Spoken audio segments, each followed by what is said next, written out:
ली भैया अब रहुआ बीच में हमने के विजय नाट्य कला परिषद के तमाम कलाकार और हार्दिक अभिनंदन करतनी जा। आज एंगल कंपनी के माध्यम से कुमार रमेश जी के नेतृत्व में हमने के इ नाच के आज जो कड़ाई के कैसेट होके जा रहा बा।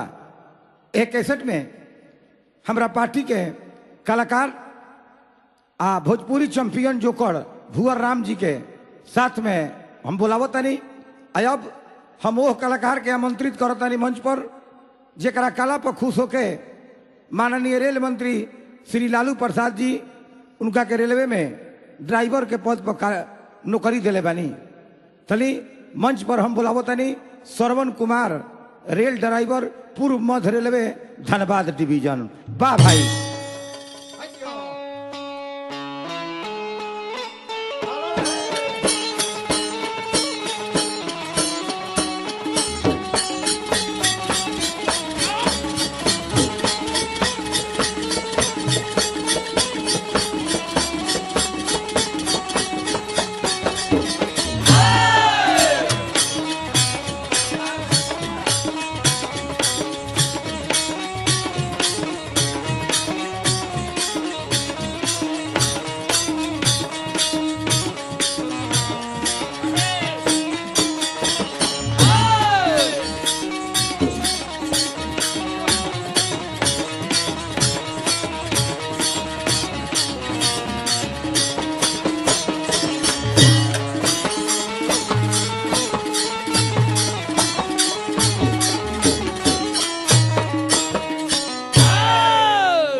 गोड़ लगते नहीं बड़की मई क्या कहता रहो?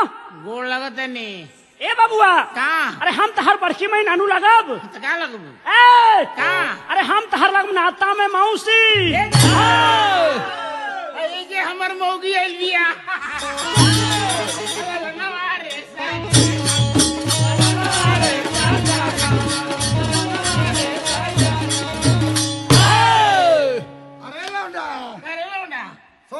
का कले हा ये जे हमर मौगी आइल बिया तोर मौगी? हां अरे लौंडाई तोर मौगी हरे हां तारा बहिनी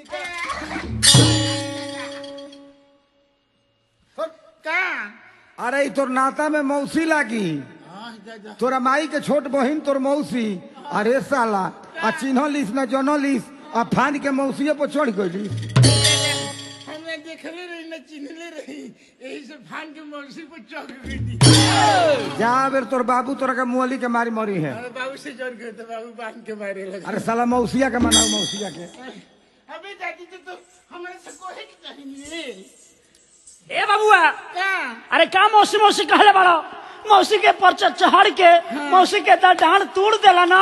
ये मौसी बाबू से चढ़ के बाबू बांध के मारे लगे।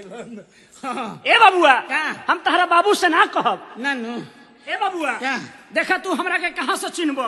हां देखो क्या? तू जवना घरी अपना माई के पेट में 3 महीना के रह। अच्छा भीतर हाँ हाँ हाँ अच्छा हां को तो जनलो तहर बाबू हमरा के 6 महीना पहले लिया ले ले। हमारी के भीतरे बहन हाँ ए बाबुआ अब बाबू 6 महीना पहले बुला ले। हाँ अब घर हम भीतरे रहे हाँ तो तुम्हारे बाबू के सुतारे जागो तहर बाबू हमरा के कुल खातिर नानू बोलौले रहन। काहे खातिर मिलिट्री के फार्म भरे। अरे हम आई रही तहरा माई के तेल लगावे खातिर सेवा करे खातिर। अच्छा हमरो के तेल लगाओ तो ए बाबूआ का? तहरा के दिन भर में घामा सुता के हाँ। तहरा के दिन भर में 15 बार तेल लगावत रही। हमरो के तेल लगावत रही।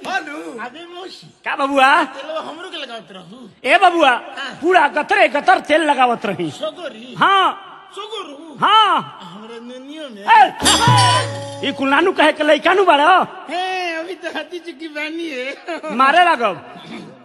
आ वही के तो घुघुआ में मख जो खेले जो बहुत बानी। अरे बाबा सजोले बाड़ू